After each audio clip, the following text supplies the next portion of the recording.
You're 47 million poorer than your competitor. Same start, same market. One difference, they stopped pretending. The ultra-rich don't reject greed, they systematize it. While you consider ethics, they're weaponizing shadow frameworks that convert hesitation into executed deals in 48 hours. Your darkness isn't evil, it's your richest asset, rotting unused. This video architects your suppressed aggression into the exact wealth engine the top 0.1% use to extract billions while you watch.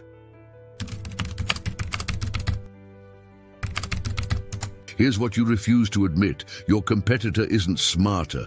They're not more talented. They didn't catch a break you missed. They integrated something you're still pretending doesn't exist.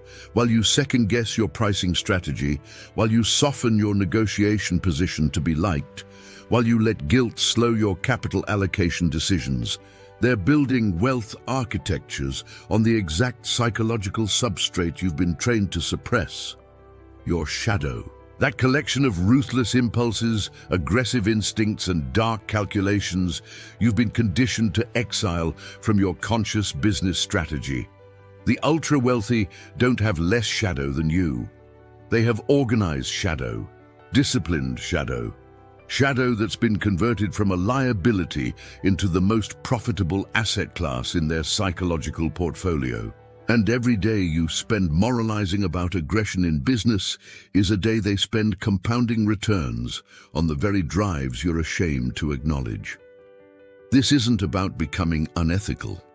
This is about recognizing that your competitors already weaponized the psychology you're leaving on the table. This is about understanding that wealth creation at scale requires accessing the full spectrum of your decision-making capacity, including the parts that make you uncomfortable.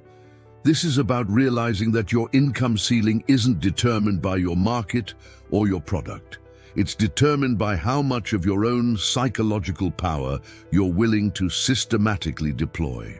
By the end of this video, you're going to understand exactly how the wealthiest operators convert shadow impulses into predictable wealth pathways.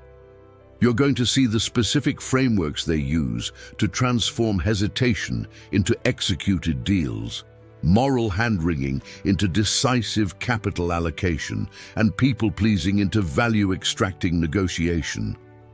You're not going to become a worse person. You're going to become a more complete strategist. You're going to stop leaving millions on the table because you're afraid of what embracing your full psychological range might mean. You're going to learn how to architect your suppressed aggression, your hidden greed, your buried ruthlessness into the exact competitive advantages that separate the top 0.1% from everyone else who stays comfortable and broke. Your cursor is frozen because part of you knows clicking away now would be self-betrayal. That hesitation, that's your hidden self fighting to stay awake. This is your line. Cross it. Subscribe. This isn't content, it's cognitive warfare. Prove you're in. Comment, cognitive war. Anything less is surrender. See what others miss. Know what others fear. Become who others can't. This is the hidden self. Let's begin. Let me show you something that will permanently change how you see wealth creation. The shadow isn't a flaw in your psychology, it's an asset class. And like every asset class, it generates returns based on how deliberately you allocate it, how systematically you manage it, and how ruthlessly you optimize it. The wealthiest people you know aren't wealthy despite their dark impulses. They're wealthy because they built infrastructure around those impulses. They didn't transcend greed. They operationalized it. They didn't overcome aggression. They channeled it into negotiation frameworks that systematically extract more value from every interaction. They didn't eliminate ruthlessness. They converted it into decision-making speed that lets them capture opportunities while you're still processing whether it's okay to want them.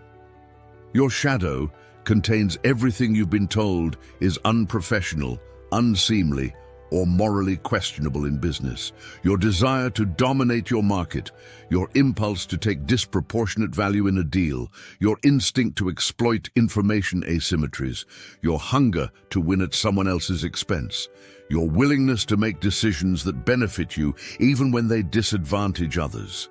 Every value system you've ever absorbed has taught you to suppress these impulses. Every business book about servant leadership and win-win thinking has reinforced the idea that wealth is built through collaboration and mutual benefit. And that's partly true, but it's incomplete. The complete truth is this: wealth at scale is built by people who can access collaborative frameworks when they're optimal and ruthless frameworks when they're necessary.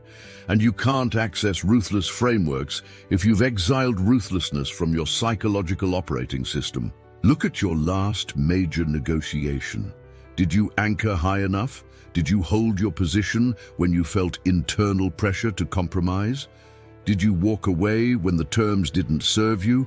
Or did you take a suboptimal deal because walking away felt too aggressive? Now look at your wealthiest competitor. They anchored at the edge of absurdity.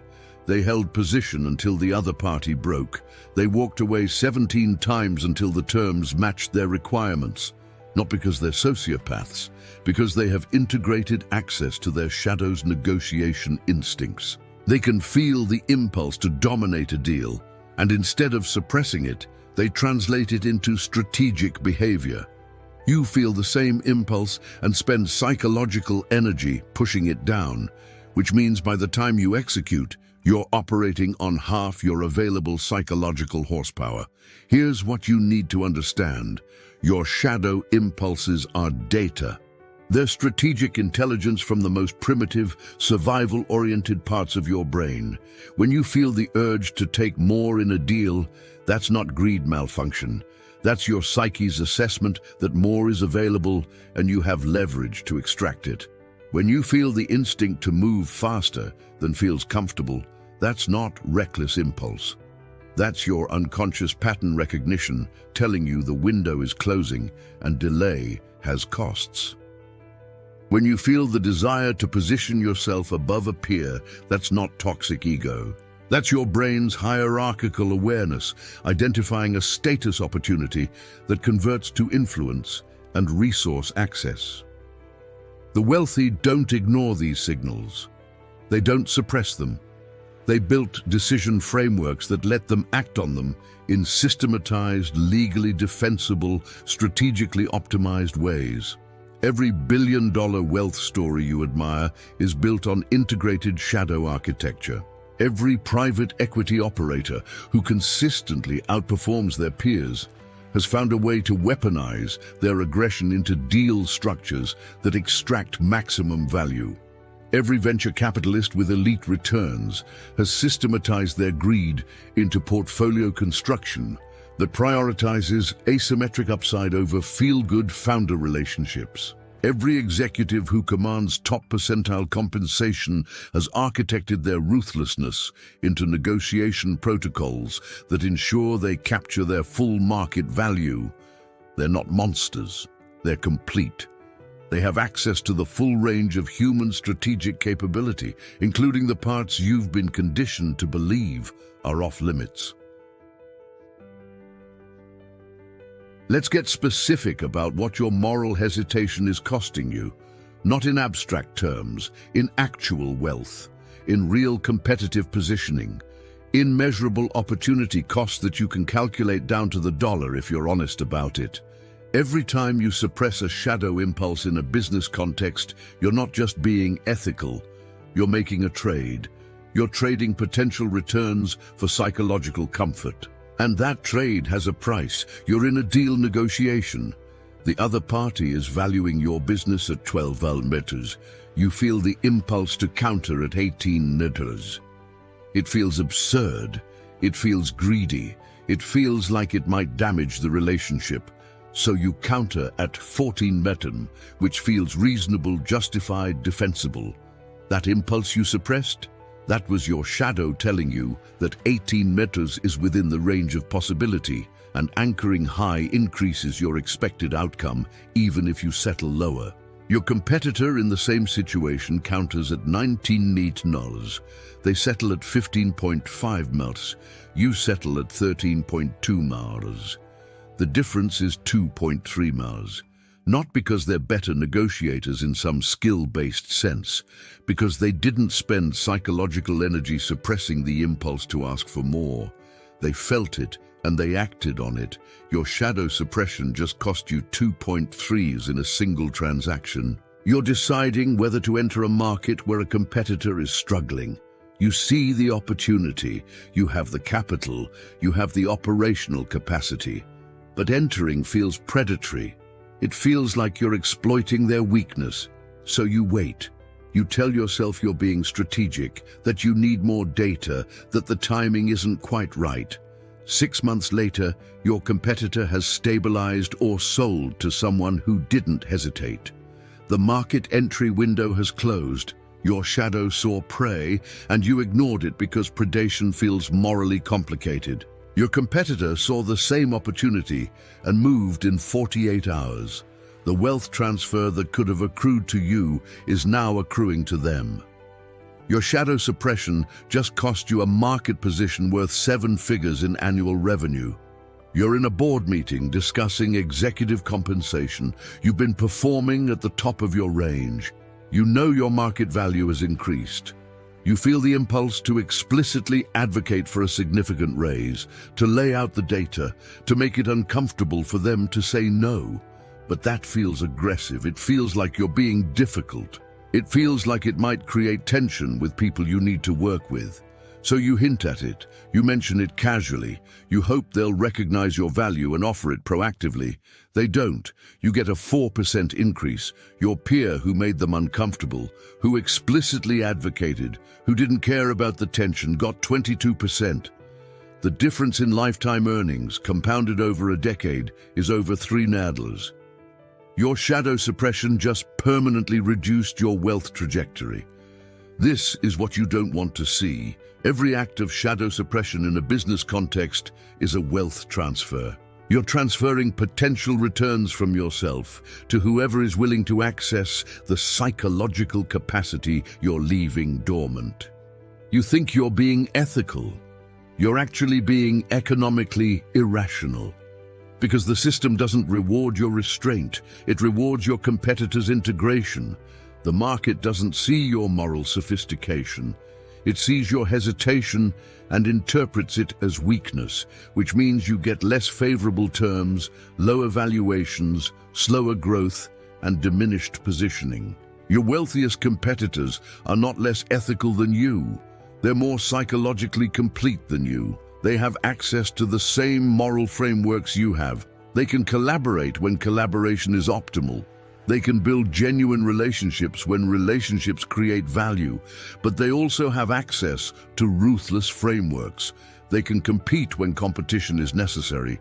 They can take disproportionate value when leverage allows it. They can act on predatory instincts when market conditions reward predation. You have half that range. You have collaborative and relational access. You've exiled competitive and predatory access, which means in any situation where ruthlessness is the optimal strategy, you're operating with a permanent handicap. Let me make this completely concrete. Your competitor launches a product that directly competes with yours. It's inferior, but they're pricing it aggressively and taking market share. Your shadow impulse is to destroy them, to drop your price below profitability, to outspend them on marketing until they run out of runway, to use your existing relationships to block their distribution. But that feels vicious. So instead, you differentiate, you focus on quality, you trust that the market will recognize your superiority. 18 months later, they have 30% market share and a term sheet from a top-tier VC. You have better product market fit and declining revenue. Your shadow told you to eliminate the threat. You moralized instead of executing. Your competitor listened to their shadow and systematized it into a competitive strategy that worked. The wealth outcome is unambiguous. They won because they weaponized the instinct you suppressed. Now let me show you what you're actually competing against. When you look at the ultra-wealthy, when you study the operators who consistently capture disproportionate value, you're not looking at people with different ethics. You're looking at people with different psychological architectures. They built systems, not moral systems that justify ruthlessness, operational systems that convert shadow impulses into executable, legally defensible, strategically optimized actions. They don't act on every dark impulse. They architected which impulses to act on, when to act on them, and how to act on them in ways that maximize wealth while minimizing risk. The first architectural principle is signal translation. Your shadow generates impulses constantly. Most people either suppress all of them or act on all of them. The wealthy do neither, they translate them. When they feel greed, they don't suppress it and they don't impulsively grab. They translate it into a question: what value am I leaving on the table? When they feel aggression, they don't suppress it and they don't lash out. They translate it into strategy. Where am I being too accommodating in this negotiation? When they feel ruthlessness, they don't suppress it and they don't sabotage someone unethically. They translate it into competitive analysis. What decisive action would permanently advantage my position? They built a translation layer between impulse and action that preserves the strategic intelligence of the shadow, while channeling it through frameworks that work. The second architectural principle is domain mapping. They don't apply shadow strategies everywhere. They map which domains reward shadow deployment and which domains punish it. Negotiation, shadow optimal. Your aggressive instincts are assets. Talent retention, shadow suboptimal. Your aggressive instincts backfire. Capital allocation, shadow optimal. Your greedy impulses help you maximize returns. Brand building, shadow suboptimal. Your greedy impulses alienate customers. They built detailed mental models of which business contexts reward ruthlessness and which reward collaboration, and they switch between them fluidly. You try to apply one moral framework to every situation, which means you're using the wrong tool half the time. The third architectural principle is risk calibration. Acting on shadow impulses carries risk. Reputational risk, legal risk, relationship risk. The wealthy don't ignore these risks, they price them. They built decision frameworks that weigh the expected return of a shadow-driven action against the probability-weighted downside. If the risk-adjusted return is positive, they execute. If it's negative, they don't. Not because the action is wrong, but because it's EV. You don't have this framework, which means you make decisions based on how they feel rather than what they're worth. Your competitor is running expected value calculations on ruthless strategies, while you're having an emotional response to whether ruthlessness is okay. The fourth architectural principle is legal scaffolding. Every aggressive, greedy, or ruthless impulse they act on is wrapped in legal and strategic structures that make it defensible. They don't just take disproportionate value in a deal. They structure the deal, so taking disproportionate value is what the terms explicitly allow. They don't just exploit information asymmetries. They ensure the asymmetry is legal and the exploitation is structured as standard business practice. They don't just eliminate competitors. They use pricing strategies, partnership exclusions, and market positioning that accomplishes elimination within the rules. They converted shadow impulses into legal strategies that do exactly what the impulse wanted while remaining completely defensible.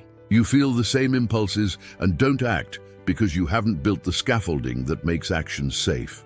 The fifth architectural principle is strategic optionality. They don't commit to ruthless strategies permanently. They maintain the option to deploy them. In any negotiation, they've pre-mapped the ruthless option, the collaborative option, and the hybrid option. They enter with full strategic range. You enter having already eliminated the ruthless option from consideration, which means the other party can sense your limited range and exploit it. They know you won't walk away past a certain point. They know you won't anchor absurdly. They know you won't create uncomfortable tension. Your limited range is their negotiating advantage. Your competitor maintains full range, and the other party never knows which version they're about to encounter, which fundamentally alters the power dynamic. Let me show you exactly what this looks like in practice. A private equity firm is evaluating two acquisition targets. Both are profitable, both have strong management teams, both fit the thesis. One is slightly better operationally. The other has a desperate seller.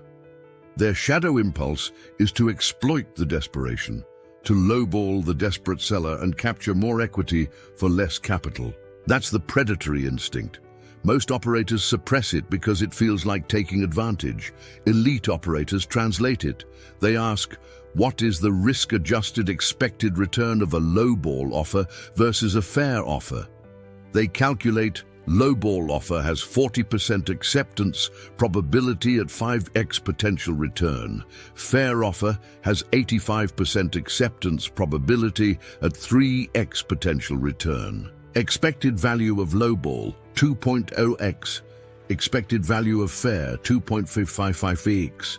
They make the fair offer, not because exploitation is wrong, because the math says fair is plus EV in this case. They preserved the option to exploit, they ran the calculation, and they chose the higher expected value. They're not more ethical than you, they're more systematic than you. Another example, a venture capitalist is negotiating terms with a founder.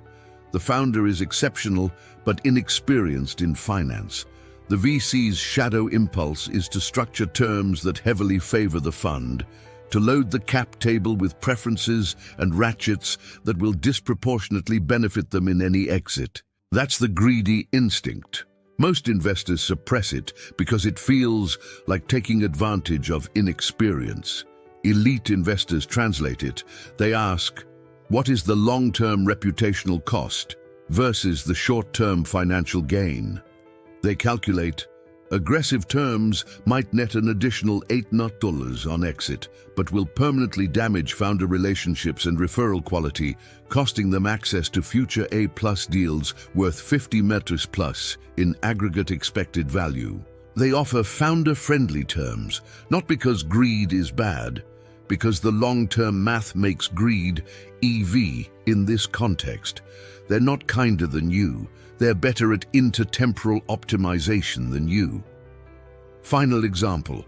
An executive is in a reorg discussion. Two peers are being considered for elimination. Both are competent. One is a political threat to the executive's influence. The executive's shadow impulse is to position the threat for elimination, to subtly undermine them in discussions, to ensure their own power base is protected. That's the ruthless instinct. Most executives suppress it because it feels like betraying a colleague. Elite executives translate it. They ask, what is the probability this threat actually constrains my future upside? And what is the reputational risk of being seen as political? They calculate, eliminating the threat has 60% probability of increasing their influence and 30% probability of being perceived as political, which could cap their own ceiling. Expected value is marginal. They stay neutral and let the decision play out based on merit. Not because ruthlessness is wrong, because in this case, ruthlessness is low EV with meaningful downside. They're not more principled than you. They're better at probabilistic thinking than you. This is the architecture you're competing against. You think they're acting on instinct. They're acting on systematized shadow deployment frameworks that they've refined over thousands of decisions. You think they're less moral than you. They're more operationalized than you. They have the same impulses you have. They built infrastructure to translate those impulses into wealth-generating actions while managing the risks you're afraid to even calculate. So let's talk about what integration actually means in this context, because this is where most people misunderstand the entire framework and stay stuck. Integration doesn't mean acting on every shadow impulse. It doesn't mean becoming ruthless in every context. It doesn't mean abandoning ethics or relationships or long-term thinking. Integration means building conscious, strategic access to the full range of your psychological capacity so you can deploy the optimal strategy for each specific situation. Right now, you don't have that access. You have a truncated range. You can be collaborative, relational, and ethical. You cannot be ruthless, predatory, or greedy, even when those strategies are optimal and legally defensible. Your competitors integrated their shadow, which means they have full range. In any given situation, they can choose the strategy that maximizes expected value. You can only choose from the strategies that don't make you uncomfortable. The integration process has 3 stages, and each one requires you to confront something you've been avoiding. The first stage is acknowledgement without action. You start by simply noticing your shadow impulses without suppressing them and without acting on them. You're in a negotiation and you feel the urge to anchor absurdly high. Instead of pushing it down, you acknowledge it. I want to ask for 10x what I think I'll get. That impulse exists. You don't act on it yet. You just stop pretending it's not there. You're evaluating a competitor and you feel the instinct to destroy them. You acknowledge it. Part of me wants to eliminate this threat permanently. That instinct exists. You don't execute on it. You just stop moralizing about having the instinct. This stage is about ending the war with your own psychology. You've been spending enormous energy suppressing impulses that are going to keep arising no matter how much you suppress them. That energy expenditure is making you slower, more hesitant, and less decisive than your competitors who aren't fighting themselves. The second stage is translation into strategy. Once you can acknowledge shadow impulses without immediately suppressing them, you start asking what strategic intelligence they contain.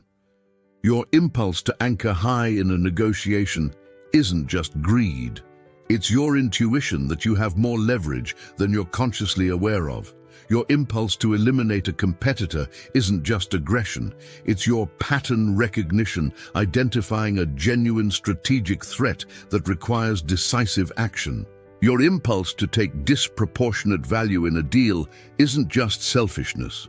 It's your assessment that the value asymmetry is real and available. You start treating shadow impulses as data rather than moral failures. What is this impulse telling me about the strategic landscape? What leverage does it suggest I have? What opportunity does it indicate I'm not consciously processing? Your competitors are already doing this. Every shadow impulse they experience gets translated into a strategic question before they decide whether to act on it. The third stage is systematized deployment. This is where you build the actual frameworks that convert shadow intelligence into executable actions. You create decision trees. If shadow impulse plus positive expected value plus acceptable risk, thus execute. If shadow impulse plus negative expected value, suppress. If shadow impulse plus positive expected value plus unacceptable risk, delay and restructure, you create domain maps, negotiations, shadow optimal, talent management, shadow suboptimal, capital allocation, shadow optimal. Customer relations, hybrid depends on customer segment. You create legal scaffolding. If you're going to act on a ruthless impulse, what contractual structures make it defensible? What market norms make it standard practice? What strategic framing makes it business as usual rather than predatory behavior? You stop making decisions based on whether shadow impulses feel okay and start making them based on whether shadow strategies are pulse EV after accounting for all risks and second-order effects. Here's what this looks like when fully integrated. You're in a high-stakes deal negotiation. You feel the impulse to anchor at 20 milliliters when you expect to settle around 14 milliliters. Old you suppresses that impulse immediately because it feels greedy and absurd. Integrated, you translates it, what leverage do I have that would make 20 milliliters not absurd? You analyze. You have competitive interest from another buyer. Your EBITDA is growing faster than they know. You have proprietary distribution they need. You realize the 20 meters impulse wasn't greed malfunction. It was accurate leverage assessment from your unconscious pattern recognition. You anchor at 19 meta. You settle at 15.8 meters. Your competitor who suppressed the impulse anchored at 14 meters and settled at 12.7 meters. The difference is 3.1 meters in a single transaction because you had integrated access to shadow intelligence and they didn't. Another scenario. You identify a market opportunity that requires predatory positioning against a weakened competitor. You feel the instinct to move aggressively, to take market share while they're vulnerable, to position in ways that make their recovery harder. Old you moralizes about this being exploitative and waits. Integrated, you translates it. What is the expected value of aggressive positioning versus patient positioning? You calculate, aggressive positioning has 70% probability of capturing 40% market share within 18 months. Patient positioning has 90% probability of capturing 15% market share over 36 months. Risk-adjusted EV of aggressive 18 meters, risk-adjusted EV of patient 9 meters. You check reputational and legal risks. Both are manageable. You execute the aggressive strategy because the math is clear. You're not being more ruthless than your old self wanted to be. You're being more systematic about when ruthlessness is plausibly. Final scenario. You're negotiating your own compensation. You feel the impulse to ask for a number that feels unreasonable, that will create tension, that might damage your relationship with your board. Old you suppresses that impulse and asks for a modest increase that feels justified and comfortable. Integrated, you translates it. What does my uncomfortable number signal about my actual market value? You research. You discover that your uncomfortable number is actually below market for your performance level. Your impulse wasn't greed. It was accurate self-valuation that your conscious mind was suppressing because asking for your worth feels aggressive. You ask for the number. You get 80% of it. Your peer who asked for the comfortable number got 100% of theirs, which was 60% of yours. You earned 240K more per year because you treated your shadow impulse as data rather than a moral problem. This is what integration gives you, strategic optionality that your competitors already have and you don't. They can be collaborative when collaboration is optimal and ruthless when ruthlessness is optimal. You can only be collaborative. They can feel a predatory impulse and translate it into calculated competitive strategy. You feel the same impulse and spend energy suppressing it, which means by the time you act, you're operating on partial psychological capacity. They generate higher returns not because they're smarter or more talented, but because they have access to a wider strategy set. Integration doesn't make you a worse person. It makes you a more complete strategist who can compete on even terms with people who are currently operating with advantages you've voluntarily surrendered. Let me give you the actual tactical frameworks. Not theory, not philosophy. The specific decision-making architectures that convert shadow impulses into wealth-generating actions. These are the plays your wealthiest competitors run systematically. You can implement them starting with your next high-stakes decision.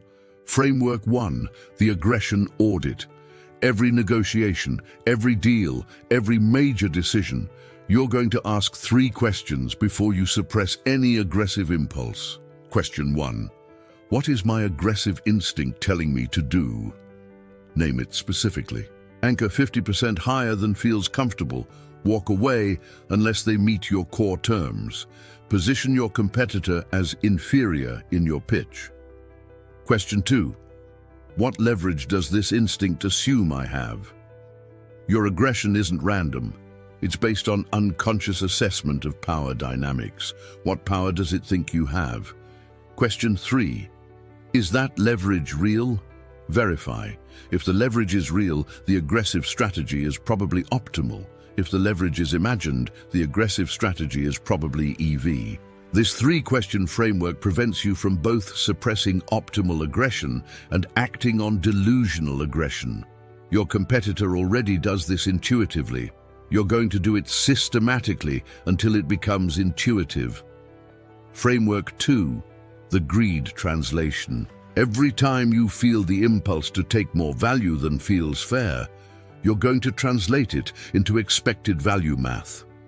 Your greed impulse wants to take an additional 500 Ks in a deal. Old you suppresses it because it feels excessive. New you asks, what is the probability they accept my greedy terms? And what is the EV of asking versus not asking?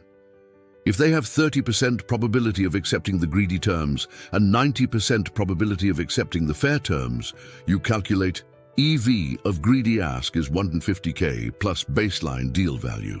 EV of fair ask is baseline deal value. The greedy ask is 150K in expectation, even though it has lower acceptance probability. You make the greedy ask.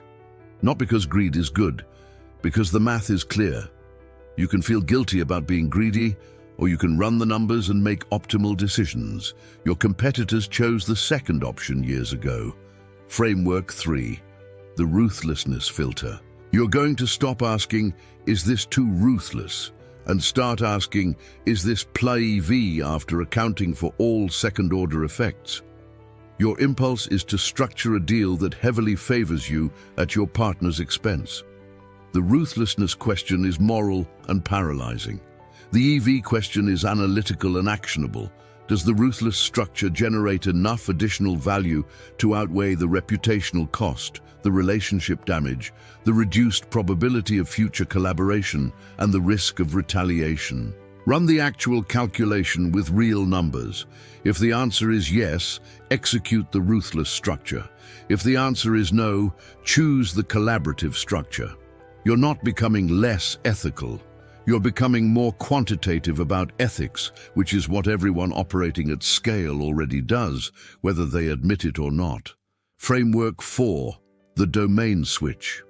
You're going to build a mental map of which business domains reward shadow strategies and which punish them. And you're going to switch your approach based on domain rather than based on your comfort level. Create a literal document. Column 1, business domain. Column 2, optimal strategy. Negotiation, aggressive. Hiring, collaborative.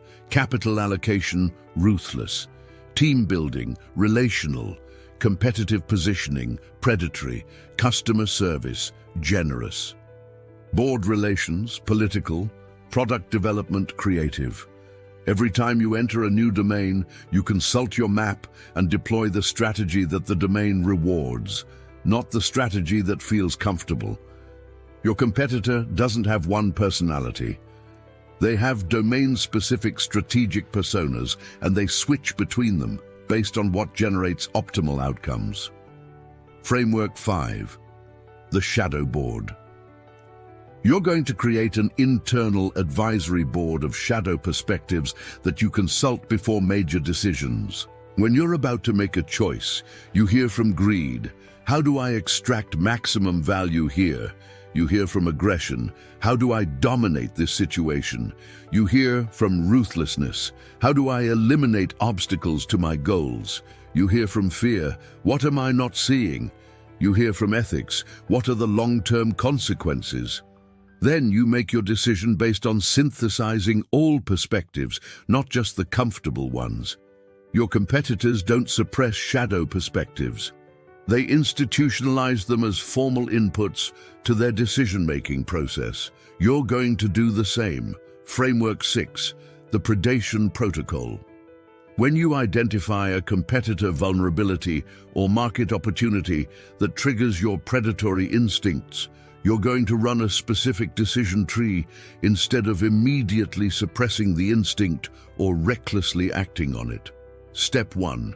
Verify the opportunity is real. Is the competitor actually vulnerable, or are you seeing what you want to see? Step 2.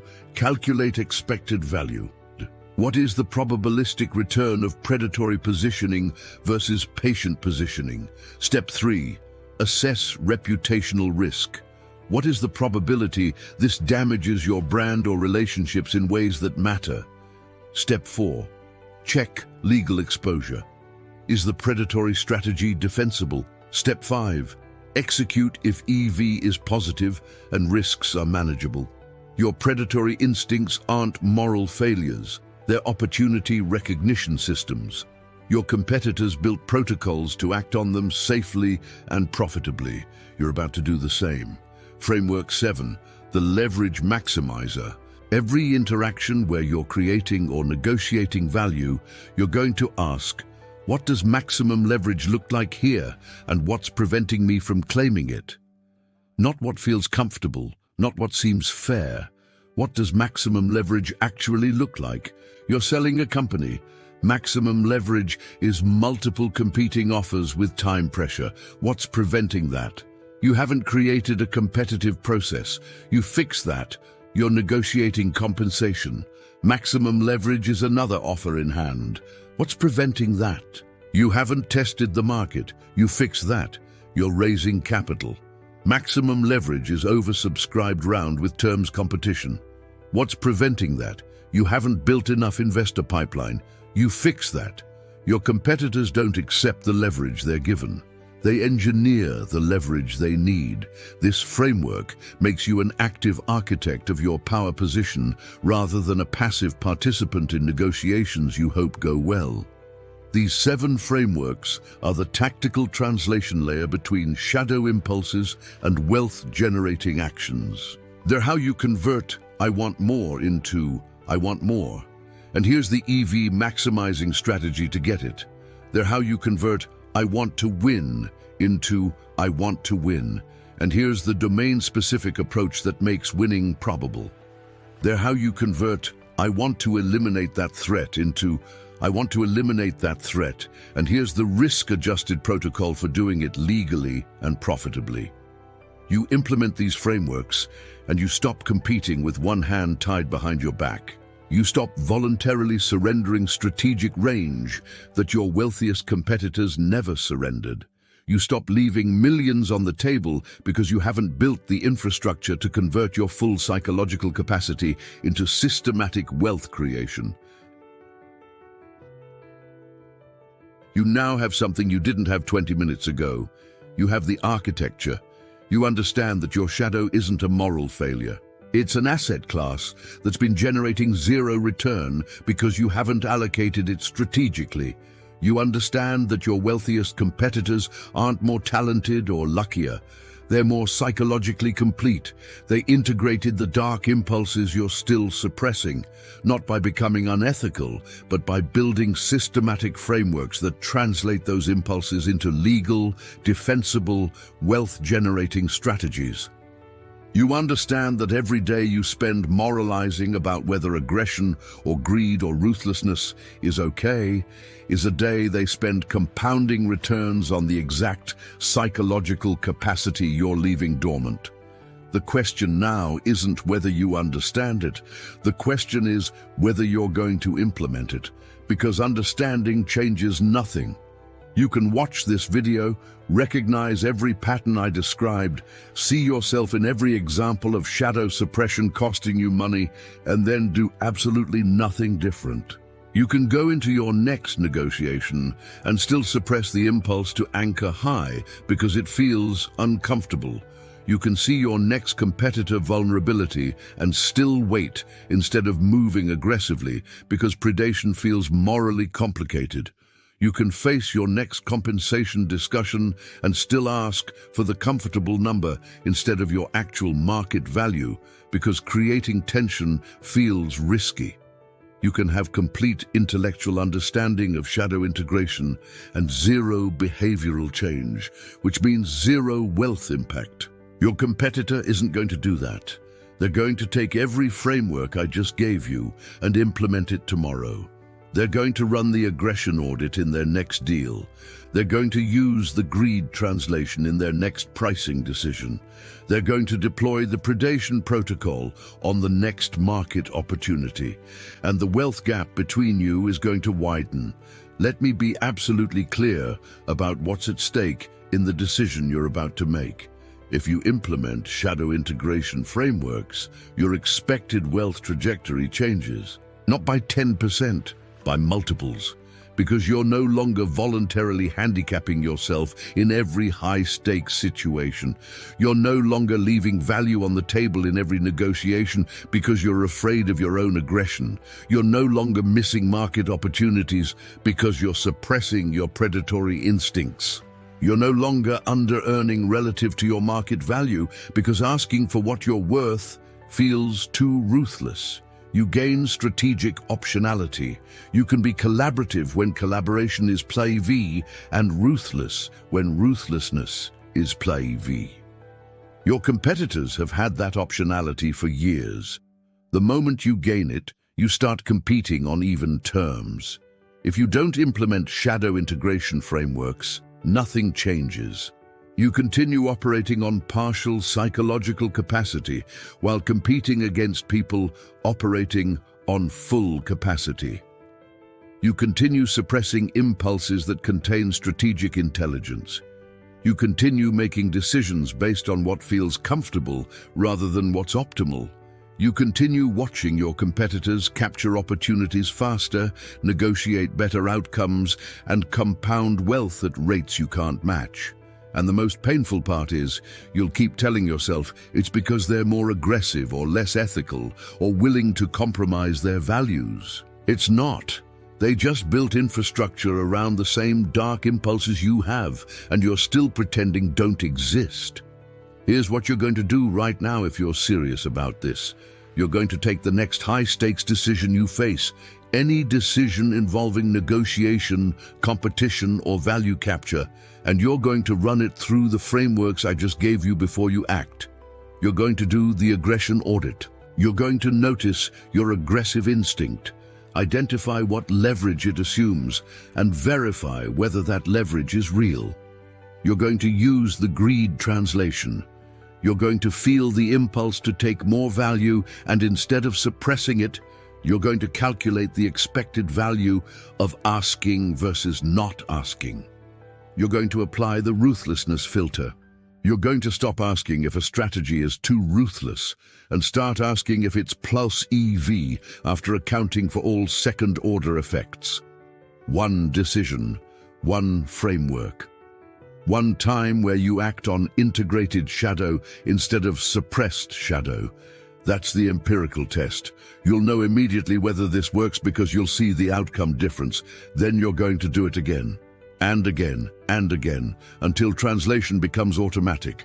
Until you can feel a shadow impulse and simultaneously run the EV calculation without conscious effort. Until you can enter a negotiation and deploy the optimal strategy for that specific situation without internal conflict. Until you've built the same psychological infrastructure your wealthiest competitors built years ago. This isn't a one-time insight. This is a systematic practice that reconstructs your entire decision-making architecture. The wealth impact is cumulative. Every negotiation where you access your full strategic range instead of your comfortable range. Every competitive situation where you act on predatory instincts systematically instead of suppressing them moralistically. Every value capture opportunity where you translate greed into optimal pricing instead of leaving money on the table. Compound that over 10 years of high-stakes decisions, and you're looking at 8-figure wealth differences between integrated and unintegrated operators. Your competitors are already doing this. That's not speculation. That's why they're richer than you. They don't have better opportunities. They don't have more talent. They don't have secret access you lack. They have integrated shadow architectures, and you don't. The moment you build yours, you're competing on even terms. The moment you refuse to build yours, you're accepting permanent competitive disadvantage and everything that comes with it. slower wealth accumulation, lower valuations, weaker negotiating outcomes, missed market opportunities, undercompensation relative to your value. All of it is optional. All of it is the direct result of operating on partial psychological capacity in a competitive environment that rewards complete capacity. You're at a decision point that matters more than you think. You can close this video and go back to suppressing your shadow and wondering why your competitors keep winning. Or you can take the frameworks I just gave you and implement them systematically until shadow integration becomes your default operating system. One path leads to the same outcomes you've been getting. The other path leads to the outcomes your wealthiest competitors have been getting. The choice is obvious. The implementation is on you. Your shadow is either going to rot as an unused asset or compound as your richest strategic advantage. Make the decision. Go to the comments right now and type shadow deployed. Not interesting video, not great content. Type shadow deployed. That's the psychological commitment. That's the public stake in the ground that you're implementing this. Because if you can't even type 2 words in a comment, you're definitely not going to implement systematic frameworks in high-stakes business decisions. The comment is the test of whether you're serious or whether you're just consuming content that makes you feel like you're improving without actually changing anything. Prove you're serious. Comment shadow deployed right now. And if you're ready to stop playing at half capacity, if you're ready to compete with the full psychological range your wealthiest competitors have been using for years, if you're ready to convert every suppressed impulse into systematized wealth generation, subscribe. Because this is the only place where we talk about the psychology of winning, not just the psychology of healing. This is where we architect shadow into strategy. This is where we convert dark impulses into defensible, legal, wealth-generating frameworks. This is where you learn to compete on even terms with people who are currently operating with advantages you voluntarily surrendered. Subscribe if you're done leaving millions on the table because you're afraid of your own power. And whatever you do, don't stop now. The on-screen video matters, more than you think. Trust me, you don't want to miss it. I'll see you there. See what others miss. Know what others fear. Become who others can't.